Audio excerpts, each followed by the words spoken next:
I think it's a fair point, and I wouldn't use the word arrogance, but I do think there is an inherent exceptionalism about the UK, and it's an important point that is sometimes missed, which is that for most other member states, the European Union has somehow either preserved their modernisation and social progress and political progress.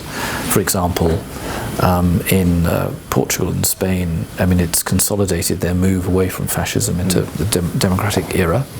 And similarly, in Central and Eastern Europe, you'd say the European Union guarantees that they won't revert back to, totalitarian one-party systems, and it helps keep Russia at a distance from them. And for France and Germany, of course, and the original six, it was absolutely critical to ensuring that there would never be a European war between France and Germany. Now, the UK is not really modernised by the European Union in any meaningful way. Our political institutions survived the two wars, or the two global wars of the last century, and emerged, more or less unscathed, and in fact perhaps even stronger.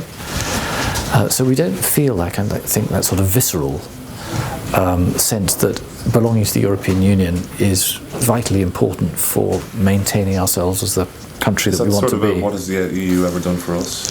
There is another argument about that. And actually the EU's done lots for us, which we could point to, which is very helpful. But this is something a bit deeper in a way. Okay. And I think if you're in Ireland, you'll allow me to say this, I hear a lot of Irish people tell me that the European Union is essential to Ireland's modernisation and its sort of transformation to the modern economy, very successful society it is now.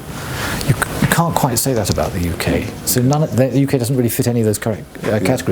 So for us, I think that means that our membership is something more transactional. The question we ask is, what is it doing for us?